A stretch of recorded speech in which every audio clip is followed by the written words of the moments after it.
Hi everybody, Levi Clay here, and I'm back again for another, this time it's personal video, and I think that this one will result in a bit of a chuckle. So today I'm going to talk to you about the silliest guitar I own. Now, I'm going to preface this by saying I absolutely love this guitar. I have a long story behind this guitar. I'm going to tell you all about it today. So the guitar in question, as you saw in the intro, is a Mick Thomson of Slipknot, BC Rich. This is the signature model, the kind of mid-priced signature model that was available in the early 2000s. It's the NJSSM7, which features the hate inlay on the 2nd to 5th fret. Because, you know, what's cooler than having hate written on your guitar, right? So when I was maybe 15, I was a huge Slipknot fan. Mick Thomson was a big influence on my younger self. Actually, it was from a Total Guitar interview with Mick that I was introduced to some of the more technical shred bands. I remember him referencing bands like Racer X and Cacophony. That was actually the reason I went and checked those bands out. So I owe actually a hell of a lot to Mick. And I was a huge fan, and I actually had the opportunity to buy one of these when I was younger. I picked it up for I think about £300, which wasn't much. It was on a heavy sale because they weren't making them anymore. And originally I had the black one. And I played that guitar everywhere.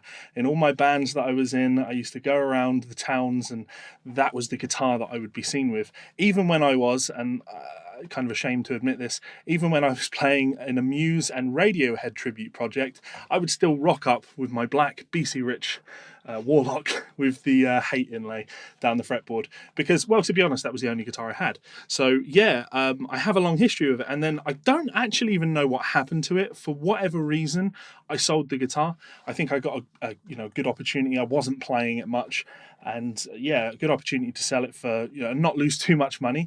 So I dropped the guitar, and years and years went by, and I never really thought about the guitar that much. And then I got to know a gentleman by the name of Manny Ruiz, a wonderful American guy who was one of my students in London, actually. And Manny wanted to make me smile one day. So Manny, one day, he had a fabulous guitar collection, still has an absolutely wonderful guitar collection. One day, I turned up for a guitar lesson, and he said, "I've got something that will make you laugh." And I said, "What's that?" And I walked into his practice room, and there on the guitar stand was one of these. And he said, "I knew that would make you laugh." And I couldn't put it down. I picked it up and I played it, and I have a lot of memories of this guitar. The reason I pick the way I do is because on this guitar the volume control is right out of the way, so I was able to learn to pick with my hand like this. It was never a problem like it would be on a Strat, and that became a bit of a burden. Every guitar I have owned since, I've had to have the volume knob right out of the way, because it kind of gets in the way if I ever need to do any fast picking. And the flat body, and kind of used to that contourless thing, being able to sit in the classical position. I just absolutely love the guitar. We will talk about some of the flaws of the guitar, and yeah, it did make me laugh. And for some reason, Manny bought one of these to make me laugh. Now he kept it for quite a while, and then the big event happened in both of our lives. For whatever reason, he needed to move from London back to New York, and I decided to move from London to Scotland. And the night before I moved up to Scotland, literally the night before, I went out in London with Manny and a bunch of my Scottish friends and some of my English friends, and we decided we were going to get drunk. We were going to have a lot to drink. I had a van at my house ready to get into the next morning, put all my stuff into, and drive all the way up to Scotland, never to return. And we went out drinking, and we didn't stop drinking. We drank and we drank and we drank until it got to, I don't know, 3 o'clock in the morning. We ended up back at Manny's place. And his house is a fair old distance from my place where I was living. Where was I at the time? I was in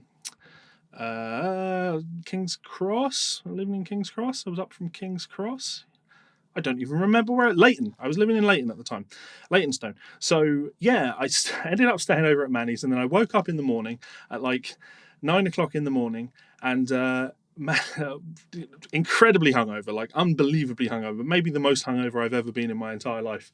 And Manny said, "Oh, by the way, I've got a present for you," and I was like, "What's that?" And it was this. He was like, I want you to have it.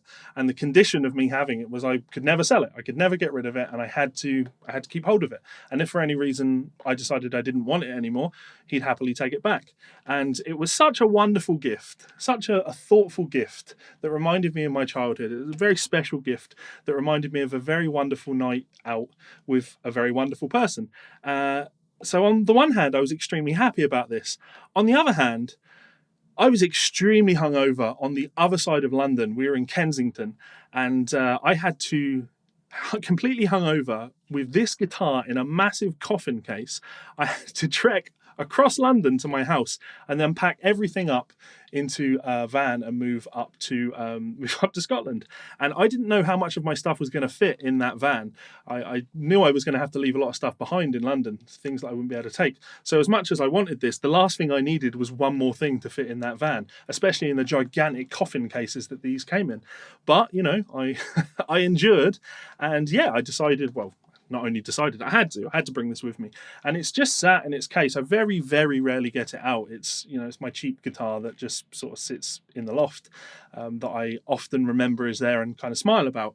But, you know, I was thinking, I've always wanted to do a video on this, and there we go. I've done a little video playing this guitar. It is a cool guitar. There's a little bit of a chip on the headstock, as you often got with these guitars, that Widowmaker headstock.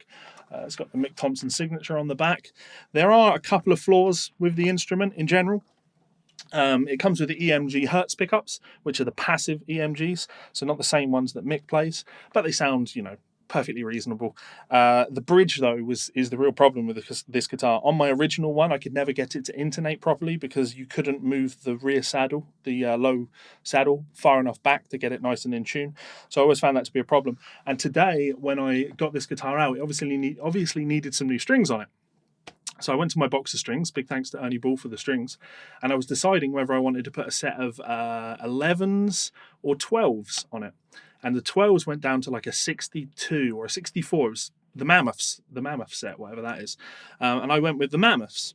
And I got the bridge and I started threading the strings through, and I couldn't get the thick end of the string through the bridge. I was going to have to drill the bridge out in order to get that string on, as you can see from the picture, which is a shame, because this is a guitar obviously that's designed for someone that plays in drop B, so you would think that it would be geared up to take those heavy strings, but it was not meant to be. But yeah, all in all, pretty cool guitar. I love it. It has this black binding around the fretboard. It's hard to see like that, but when you're looking at it up close, you notice that next to all the rosewood on the fretboard, there's a black strip that goes all the way around, which is a nice touch. I like binding on fretboards, and to have something that's a little bit more subtle like that is, yeah, definitely a nice touch. I don't know how you feel about the Warlock shape. I've always been a fan, especially as I say, you can sit back like this and get in that classical position. It's very comfortable to play. Might look a little bit outlandish, and it would mean that you're going to have to rock up to a gig, probably with a coffin case. Actually, back in the day, I had an even bigger square case for my one, or rectangle case. The coffin case is, ironically, a little bit less unwieldy. You can carry that one around a little bit easier than the huge case that I had for the thing. So yeah, there you go. There's my BC Rich Mick Thomson NJSS M7. Very cool guitar, and one that I will never ever get rid of, because I regret getting rid of the first one.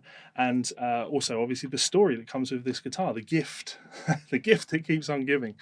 So I hope you enjoyed that little clip at the intro. That was me playing Left Behind, the Slipknot tune. I tracked that this morning and had some fun with it. And I know what you're thinking. You're probably thinking, Levi, you can't play Left Behind and be as sterile as that. And I agree with you, because while I've got the Mick Thomson guitar and the Jim Root haircut, I'm in no shape to be rocking like I used to when I was a kid. But I thought I'd give it a go. So I'm going to sign this off with a little clip of me playing this and getting a little bit more metal. I hope you guys enjoy it. As always, please do check out my Patreon. Link is in the description. Subscribe, comment, like, all of that good stuff. And tell me about the silliest guitar that you own. Enjoy the clip. I'm exhausted after this, and I'll see you for another video soon. Goodbye.